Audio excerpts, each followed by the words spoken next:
जय हिंद प्यारे बच्चों, कैसे हैं आप लोग सभी। बच्चों पेपर बहुत नज़दीक आ गए हमारे, है ना। डर सा लग रहा होगा, काफ़ी बच्चे बहुत डरे से हैं, सर क्या पढ़ें कैसे करें, कुछ समझ नहीं आ रहा। डर लगना तो बेटा लाजमी है। जिन बच्चों ने पढ़ाई करी है उनको डर तो बहुत लगता है, लेकिन जिन बच्चों ने पढ़ाई नहीं करी उनको डर थोड़ा कम लग रहा होगा। लेकिन बेटा मैं आपके साथ डिस्कस करने वाला हूँ, पता है क्या, एमपी बोर्ड के साइंस के पेपर में जो फिजिक्स वाला पार्ट आता है उसकी स्ट्रेटजी हमारी क्या होनी चाहिए, किस तरीके से हम बढ़िया मार्क्स ला सकते हैं। ठीक है भैया, तो पहला एक बार आप ये समझ लो कि आपका जो पेपर होता है वो होना है 100 मार्क्स का। अगर पेपर आपका 100 मार्क्स का है बच्चों, जिसमें से 75 मार्क्स होने थ्योरी के और 25 मार्क्स होने प्रैक्टिकल और इंटरनल के। सही बात है। एग्जाम का ड्यूरेशन आपका 3 घंटे का है। अच्छा, जो आपका पेपर है बच्चों एमपी बोर्ड में साइंस का, वो मुझे लगता है 27 फरवरी को है। ठीक है, तो वो तैयारी आप उसी हिसाब से बढ़िया करना अपनी, है ना।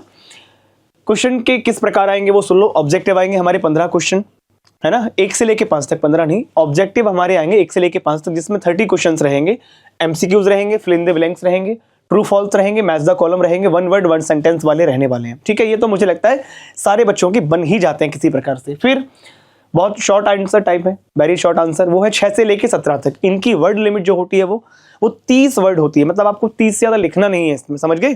30 से कम नहीं लिखना, ज्यादा लिखने जाना भी क्यों नहीं लिखना सर। ये है वेरी शॉर्ट आंसर टाइप। इसकी जो वर्ड लिमिट है बेटा वो 30 वर्ड है। 30 से कम मत लिखना, कम लिखोगे तो कम मार्क्स मिलेंगे, ज्यादा लिखोगे तो ज्यादा नहीं मिलेंगे। ध्यान रखना, उतने ही मिलेंगे। तो ज्यादा भी ना लिखें, बहुत ज्यादा हम भावुक होकर बहुत ज्यादा लिख देते हैं, समय खराब हो जाता है हमारा। फिर उसके बाद आता है शॉर्ट आंसर, जो 18 से 20 क्वेश्चन, 18 से लेके 20 यानी 3 क्वेश्चन आने वाले हैं। इनकी जो वर्ड लिमिट रहने वाली है वो रहने वाली 75 वर्ड्स। ठीक है भैया। उसके बाद लॉन्ग आंसर टाइप आने वाले 21 से लेके 23 तक, यानी 3 सवाल ये हो गए। इनकी वर्ड लिमिट जो है वो 120 मार्क्स है। ठीक है भाई। उसके अलावा फिर मैं सब्जेक्ट वाइज वेटेज की बात करूं तो फिजिक्स का जो वेटेज है बच्चों वो है 24 मार्क्स, केमिस्ट्री का 24 मार्क्स और बायो का 27 मार्क्स वेटेज है। ठीक है, मुझे लगता है ये बात आपको सबको समझ आ रही होगी। उसके बाद बच्चों मुझे अगर आपसे चैप्टर वाइज वेटेज की बात करनी हो तो लाइट, रिफ्लेक्शन एंड रिफ्रैक्शन से आने वाला है 8 मार्क्स का। Human I and colourful world से आने वाला है 5 मार्क्स का। उसके बाद अगर मैं बात करूं इलेक्ट्रिसिटी और मैग्नेटिक इफेक्ट ऑफ करंट से मिलाकर आने वाला है दोनों से 11 नंबर का। 11 का यहां से हो गया, 13 का यहां से हो गया, टोटल हो गए हमारे 24 मार्क्स। ठीक है जी। अब क्या हमारी स्ट्रेटजी होनी चाहिए चैप्टर्स को लेके वो समझ लो एक बार। अगर मैं आपसे बात करूं लाइट की, तो बच्चा लाइट में ना आपको इन बातों का ध्यान रखना है। सबसे जरूरी जो चीज मुझे लगती है बच्चों को जिसमें सबसे ज्यादा दिक्कत आती है वो है साइन कन्वेंशन। बच्चों को कई बार समझ नहीं आता, सर ऑब्जेक्ट की डिस्टेंस पॉजिटिव ले, नेगेटिव ले, फोकल लेंथ पॉजिटिव ले, नेगेटिव ले। बच्चों को फॉर्मूले याद हैं, बच्चे फॉर्मूले वैल्यू पुट कर लेते हैं, लेकिन साइन गलत पुट करने की वजह से उनके आंसर्स गलत आते हैं। तो मुझे लगता है साइन कन्वेंशन आपको बहुत अच्छे से समझना पड़ेगा। उसके बाद आपको मिरर फार्मूला, लेंस फार्मूला, क्योंकि सारे सवाल उसी से होने हैं, तो मिरर और लेंस के न्यूमेरिकल जितने भी हैं, मिरर फार्मूला होता है 1/f बराबर 1/v प्लस 1/u, है ना। लेंस आ जाएगा तो या माइनस आ जाएगा, ये फॉर्मूला, इसमें वैल्यूज पुट करना, सॉल्व करना बहुत अच्छे से आना चाहिए। रे डायग्राम बच्चे बनाते हैं बहुत हवड़ तबड़ में। मतलब अगर बच्चों से बोलो बेटा फलाने केस का रे डायग्राम बना दो, तो बच्चे रे डायग्राम ऐसे बनाते हैं जैसे कहीं जल्दी है कोई उनको। बेटा रे डायग्राम बनाते समय प्रॉपर डायग्राम बनाएं, प्रॉपर मार्किंग करें, प्रॉपर लेवलिंग करें वहां पर, जिससे आपको सुंदर दिखे और आपको 6 मार्क्स मिले। आप बहुत अजीब तरीके से डायग्राम बनाते हो इसलिए आपको ठीक मार्क्स नहीं मिलते हैं। उसके बाद रिफ्रैक्टिव इंडेक्स की बात करनी है और स्नेल्स लॉ की बात करनी है। ये भी बहुत जरूरी टॉपिक है। एक्चुअली ये टॉपिक वो है जो आपको छोड़कर नहीं जाने, ये तो आपको करके ही जाने हैं। ठीक है भैया, आ जाओ। फिर जैसे मैं अगर आपसे बात करूं कि मिरर में से सबसे जरूरी मिरर कौन सा, तो बेटा मिरर में जो जरूरी मिरर है वो आपसे पूछेंगे कॉनकेव। क्या पूछेंगे? कॉनकेव। लेकिन अगर मैं आपसे पूछूं कि लेंस में जरूरी कौन है, तो लेंस में बेटा वो आपसे पूछते हैं कॉन्वेक्स। और जब हमने इसकी पढ़ाई करी थी तो मैंने आपको बताया था कि अगर किसी बच्चे को मिरर आता है तो उसको लेंस में कोई दिक्कत आने वाली नहीं है, क्योंकि जो काम यहाँ पर कॉनकेव मिरर करता है वो काम यहाँ पर कॉन्वेक्स लेंस करता है। जो केस हमने 6 कॉनकेव मिरर के लिए पढ़े थे, हमने कॉन्वेक्स लेंस के लिए पढ़े हुए हैं। तो कॉन्वेक्स लेंस के केसेस इमेज फॉर्मेशन पूछते हैं, आपसे डायग्राम पूछते हैं कि जब ऑब्जेक्ट हमारी f और 2f के बीच में होती है तो इमेज कहां बनेगी, रे डायग्राम से बताओ। तो बच्चे बना तो देते हैं लेकिन जल्दी बना देते हैं, ठीक से नहीं बनाते, तो उसको बहुत अच्छे से करें आप। फिर कॉम्बिनेशन ऑफ लेंस की बात करते हो, पावर पूछते हैं कि भैया बताओ इस लेंस की पावर क्या होगी, फोकल लेंथ क्या होगी। 2 लेंस को कंबाइन कर दिया तो कंबाइंड लेंस जो है वो कैसे बिहेव कर रहा होगा, कॉन्वेक्स की तरह कि कॉनकेव की तरह, वो निकाल लाना चाहिए। फिर एक छोटा सा अच्छा जरूरी चीज है वो है रियल वर्सेस वर्चुअल इमेज। यहां से वो डिफरेंस आपसे पूछते हैं तो आपको आना चाहिए। लेंस फार्मूला ये रहा, मैग्निफिकेशन सारे बच्चों को पता है, ये लेंस का मैग्निफिकेशन है। अगर मिरर की बात करें तो यहाँ पर माइनस आता है, -v/u। ठीक है भैया, ये चलो। इसके अलावा हम बात करें ह्यूमन आई में, तो सबसे बढ़िया जो चीज है बच्चों वो ह्यूमन आई की, कि आपको ह्यूमन आई का डायग्राम आंखें बंद करके भी आना चाहिए। कोई पूछे बताओ सिलरी मसल्स क्या करती हैं, कहाँ होती है, उनको दिखा दो, रेटिना कहाँ होता है उसको दिखा दो, आइरिस कहाँ होता है, लेंस कहाँ होता है, ये सारी बातें आपको पता होना चाहिए और फ्री हैंड से आप डायग्राम बना पाओ। इसकी प्रैक्टिस आपकी बहुत जबरदस्त होनी चाहिए। सही बात है, क्योंकि ह्यूमन आई में सबसे जरूरी तो यही है। फिर उसके अलावा है कि ह्यूमन आई में कौन कौन से डिफेक्ट होते हैं। मायोपिया हो गया, हाइपरमेट्रोपिया हो गया, प्रेसबायोपिया होगा। अब इन डिफेक्ट्स को दूर कैसे करें, कौन सा लेंस लगाएं, क्या करें, तो वो प्रॉपर करेक्शन रे डायग्राम के साथ आपको आने चाहिए। ठीक है भैया, ये लिखा हुआ है। आ जाओ, फिर इसके अलावा क्या पढ़ना है, फिर आपको बच्चों इसमें पढ़ना है एटमॉस्फेरिक रिफ्रैक्शन। एटमॉस्फेरिक रिफ्रैक्शन, उसमें बहुत सारे फिनोमेना है, लेकिन जो सबसे जरूरी फिनोमेना मुझे जो लगते हैं वो ये हैं जिस पर सवाल बहुत पूछे गए हैं। एक तो डिस्पर्जन, एक तो ये वाई स्काई अपीयर ब्लू, एक तो ये पूछते हैं। एक इसमें पूछ सकते हैं कि जितने भी डेंजर सिग्नल है वो रेड कलर से क्यों बना जाते हैं। एक और पूछते हैं कि जो हमारे क्लाउड्स होते हैं वाइट क्यों होते हैं। ठीक है भैया, फिर dispersion of and scattering of light, ये आप पढ़ लीजिएगा। ठीक है जी, मुझे लगता है ये हो जाना है। ये तो बहुत, ये मैंने आपको बता दिया सारी बातें। फिर इसके अलावा आपको पढ़ना है इलेक्ट्रिसिटी में। क्या पढ़ना है इलेक्ट्रिसिटी में? इलेक्ट्रिसिटी में जो सारी चीजें बहुत जरूरी है बच्चों, आ जाओ देखो। सबसे पहले ओम्स लॉ बहुत जरूरी है, V प्रोपोर्शनल टू I होता है ना। प्रोपोर्शनलिटी साइन को हटाए तो वहां पर R आया था, याद है आपको। ग्राफ इसका स्ट्रेट लाइन बना था, इसको पढ़ लेना। रेजिस्टेंस का सीरीज पैरेलल पढ़ के जाना है आपको। इलेक्ट्रिक पावर फॉर्मूला, पावर का फॉर्मूला हमने पढ़ा था। पावर जो होती है V²/R होता है, या फिर VI होता है, या फिर I² R होता है, ये पढ़ के जाओगे। फिर ओम्स लॉ पर जो ग्राफ है हमारा VI ग्राफ, कैसा बनता है VI ग्राफ? ऐसा बनता है बच्चों VI ग्राफ। ग्राफ बनता है स्ट्रेट लाइन बनता है, तो इसका जो स्लोप होता है थीटा, यानी स्लोप हो जाएगा हमारा tan थीटा, वो हमें बताएगा रेजिस्टेंस। सही बात है। कई बार वो चालाकी करके VI ग्राफ ना देकर आपको IV ग्राफ दे देते हैं, तो उसमें आप ध्यान से करिएगा। फिर इक्विवेलेंट रेजिस्टेंस कैसे निकालते हैं, इसकी डेरिवेशन मैंने कराया था आपको कि अगर रेजिस्टेंस सीरीज में लगे हों, मान लो ये रेजिस्टेंस हमारे सीरीज में लगे हैं, 2-3 लगा दिए, ये R1 है, ये R2 है और ये R3 है, और यहाँ पर हमने वोल्टेज लगाया है बच्चों V। क्या ये वोल्टेज यहाँ पर डिवाइड हो जाएगा V1 V2 V3? तो हमने करा था कि V जो होगा वो V1 + V2 + V3 होएगा। फिर यहाँ से हमने डेरिवेशन करी तो R नेट हमारा निकल के आ गया था R1 + R2 + R3। समझ गए? तो वो डेरिवेशन आपको आनी चाहिए। फिर हीटिंग इफेक्ट्स ऑफ न्यूमेरिकल, उस पर न्यूमेरिकल बहुत पूछते हैं कि बताओ इस करंट, इस रजिस्टर में इतनी करंट फ्लो हो रही है तो कितनी हीट पैदा होगी, या यहाँ पर इतना वोल्टेज है तो बताओ कितनी हीट होगी। हमने जूल्स लॉ ऑफ हीटिंग में इसको पढ़ा हुआ है, तो आप ध्यान रखिए। फिर यूनिट कन्वर्जन एक बहुत बड़ी समस्या है। बच्चे बहुत जल्दबाजी में रहते हैं, वो यूनिट कन्वर्ट नहीं करते। कई बार करंट आपको एम्पीयर में ना देके वो आपको मिली एम्पीयर में दे देते हैं और आपसे पूछते हैं फिर आप इसी में रख देते हो। तो इसको कन्वर्ट करने के लिए 10⁻³ से मल्टीप्लाई करना पड़ेगा। वोल्टेज वो आपको भी बराबर से वोल्टेज कभी आपको वो मान लो उनका मन करा तो आपको किलो वोल्ट में दे देंगे, तो किलो को कन्वर्ट कैसे करोगे? 10⁻³ से मल्टीप्लाई करोगे। समझ गए? यूनिट का बहुत ध्यान रखें। इसके बाद है मैग्नेटिक इफेक्ट्स ऑफ करंट में, बहुत जरूरी चीजें हैं। राइट हैंड थंब रूल कब लगाते हैं? जब किसी स्ट्रेट वायर में करंट फ्लो होता है तो कहते हैं कि अपना अंगूठा करंट की तरफ कर लो।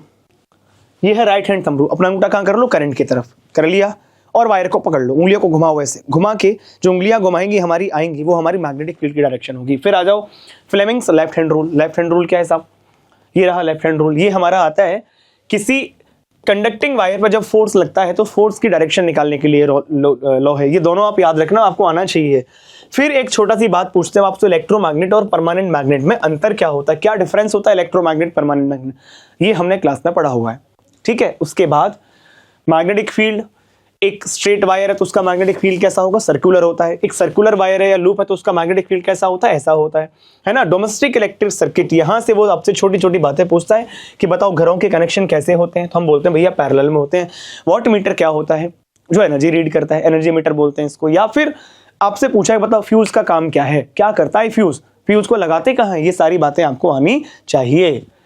यहाँ से ये भी पूछता है आपसे वो कि घर में कितने प्रकार के वायर होते हैं, लाइव होता है, न्यूट्रल होता है, अर्थ वायर होता है, उनके काम क्या होते हैं वो भी आपको पता होना चाहिए। इसके बाद क्या क्या पॉइंट्स आपको ध्यान रखने हैं? पॉइंट्स आपको ध्यान रखने हैं, ये कि read the question paper carefully. Start करने से पहले पेपर आपको पहले मिल जाता है, तो आपको ध्यान से पढ़ना है पेपर बहुत अच्छे से, कोई अपडेशन तो नहीं है, कुछ और तो नहीं है, वो सारी बातें।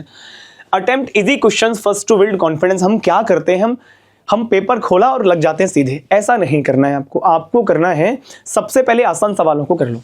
अगर आसान सवाल आपने कर लिए फिर क्या होगा, अरे भैया कॉन्फिडेंस बढ़ेगा। कॉन्फिडेंस बढ़ेगा तो ऐसा कॉन्फिडेंस बढ़ जाएगा कि आप हो सकता है टफ सवाल भी चटका दो।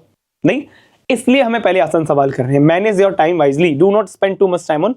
किसी एक क्वेश्चन पर बहुत ज्यादा समय नहीं लगाना है। क्या होता है कि किसी टॉपिक हमारा बहुत अच्छा होता है और कोई टॉपिक हमारा अच्छा होता नहीं है, तो हम बहुत भावुक हो कि एक सवाल पे बहुत समय लगा देते हैं। अब एक सवाल पे समय लगा दिया, घर तो तुम्हारा है नहीं कि तुम्हें बहुत समय मिल जाएगा, फिर 3 घंटे में सब कुछ करना है, तो समय खराब होता है हमारा। Read each question twice to avoid careless mistake. कहते हैं ना सर वो मुझसे सिली मिस्टेक हो गई। सिली मिस्टेक, जहां नोट नहीं करना था वहां नोट लगा दिया, जहां ट्रू करना था वहां फॉल्स कर दिया। ऐसी सारी चीजों को आपको बहुत ध्यान से पढ़ना है जिससे आप उनको ठीक कर पाओ।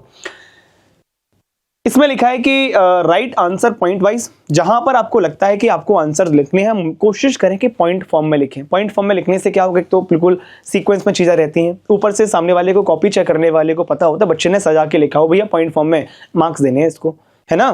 फिर डायग्राम जब बनाओ तो उनको बहुत अच्छे बनाओ, लेवलिंग करके बनाओ, नीट बनाओ, क्लीन बनाओ। इन बात का ध्यान रखें। हम हवड़ तवड़ में डायग्राम बनाते हैं और मैं कहता हूं अभी तुम्हारे पास समय है, बच्चों डायग्राम में जहां स्किल की जरूरत पड़े बहुत, तब स्किल यूज करना, अन्यथा फ्री हैंड से डायग्राम बनाना सीखो।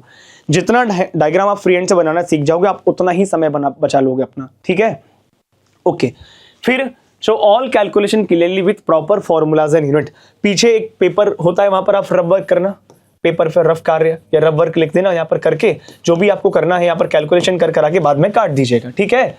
फिर right correct units in numerical. बच्चे कई बार बहुत जल्दी में आंसर करते हैं। मैंने कहा बेटा वो फोकल लेंथ बता, फोकल लेंथ तो उसने बता दी सर 5 लिख दिया, अब उस यूनिट तो लिखी नहीं उसने, सेंटीमीटर है, मीटर है, क्या है। तो बेटा आपको ध्यान रखना है कि यूनिट प्रॉपर लिखनी है। अगर सेंटीमीटर में है तो सेंटीमीटर लिखें, मीटर में है तो मीटर लिखें। यूनिट्स का ध्यान नहीं भूलना है, आप आधे मार्क्स गवा दोगे अपने, ठीक है जी। उसके बाद आपको क्या ध्यान रखना है, उसके बाद आपको ध्यान रखना है जहां पर लगे आपको वहां पर अंडरलाइन करिएगा, जिससे एग्जामिनर को, कॉपी चेक करने वाले को यह पता होता है कि बच्चे ने इस बात पे जोर दिया है, जरूरत बहुत जरूरी बात है, उसको लगता है बच्चा सिंसियर है। समझ गए, जहां पर लगे जरूरी वहां पर अंडरलाइन करिएगा। Follow the word limit as the mentioned in the question. जितने शब्दों में, जितने वर्ड्स में पूछा जाए उतने ही वर्ड्स में आंसर करिएगा। गिनने मत बैठ जाना, 2-4 ऊपर नीचे हो जाएगा चलेगा, कोई इशू नहीं है कि सर मैं तो गिनूंगा, मैं नहीं मानूंगा। अगले गिनेगा तो समय खराब हो जाएगा तेरा बहुत ज्यादा, गिनने मत बैठ जाना। जितने में पूछा उतने में कोशिश करें। कम लिखोगे तो कम मार्क्स मिलेंगे, ज्यादा लिखोगे तो चल जाएगा, पर बहुत ज्यादा मत लिख देना क्योंकि इतना तुम्हारे पास समय नहीं है। उसके बाद keep your hand writing neat and clean. इसमें बच्चे अक्सर मुझसे पूछते हैं हमारी राइटिंग तो गंदी है। अरे भैया गंदी तो है, क्या तू अपने वर्ड्स को साफ साफ लिख सकता है? क्या थोड़ा गैप बना के लिख सकता है? हाँ। क्या लाइन छोड़ के लिख सकता है? हाँ। क्वेश्चंस के बीच में लाइन छोड़े, वर्ड को दूर दूर लिखे, काटा पीटी मत करो। हमारी कॉपी गंदी होती काटा पीटी करने से, काटा पीटी नहीं करनी, उससे बचना, बाकी सब ठीक हो जाएगा। Revise the paper in the last 10-15 minutes. सही बात है, पेपर होने के बाद 10 से 15 मिनट बचा लें, जिससे हम एक बार पूरी पेपर को गो थ्रू करके जाके पता कर लें कोई गलती तो हमसे नहीं हो गई है। Attempt all compulsory question, don't leave anything blank. सही बात है, जो कंपल्सरी सवाल है उनको तो करना ही करना है, क्योंकि अगर आप उनको छोड़ दोगे तो मार्क्स नहीं मिलेंगे। कई बार ऑप्शनल सवाल होते हैं, एमपी बोर्ड में तो होते ही होते हैं। ऑप्शनल सवाल आपको ऊपर वाला कर लो या नीचे वाला कर लो चलेगा, लेकिन जो कंपल्सरी सवाल है वो तो करना है, तभी मार्क्स मिलेंगे। इंपॉर्टेंट पॉइंट्स एमपी बोर्ड के लिए है कि एमपी बोर्ड में बेटा ज़्यादा से ज़्यादा थ्योरी पूछी जाती है, तो आपको थ्योरी पर ध्यान रखना है, बहुत ज़्यादा थ्योरी पर ध्यान रखना है। कोई बच्चा ऐसा है सर मेरा न्यूमेरिकल मुझे आते ही नहीं है, मेरा तो वीक है, मैं क्या करूँ, तो वो एंड वक्त पर न्यूमेरिकल छोड़ सकता है, वो थ्योरी पर ध्यान रखे। लेकिन जिसने न्यूमेरिकल अच्छे से आते हैं वो मत छोड़ देना। न्यूमेरिकल जिसने करे हैं पूरे साल भर वो तो करना बेटा, ये उनके लिए बात कर रहा हूँ जिनकी थोड़ा कमजोर है वो, है ना। Give more attention to the theory के मैंने बात कर ली आपसे। इसके बाद कहां से करें सर ये चीजें, कैसे हमारे अंदर आएंगी? एक तो बेटा हमने आपके बहुत सारे पेपर कराए हैं, बहुत सारे मॉक कराए हैं, टेस्ट कराए हैं, क्विजेस कराए हैं, सारी चीजें वहां से आप करना सीख गए हो। फिर भी इसके अलावा भी आपको लगता है तो आप मॉक टेस्ट लगाइए। जितने मॉक टेस्ट लगाओगे वहां से और उसमें भी टाइम लगा के करना है। टाइम लगा के करोगे तो चीजें अपने आप ठीक हो जाएंगी। गलतियां होंगी, लाजमी है, होने दो, गलतियों से सीखो, टीचर को बताओ, अगली बारी मिस्टेक नहीं करेंगे, कमिट करो खुद से, है ना, और आगे बढ़ो। और डायग्राम प्रैक्टिस खूब सारी करनी है, ठीक है भैया।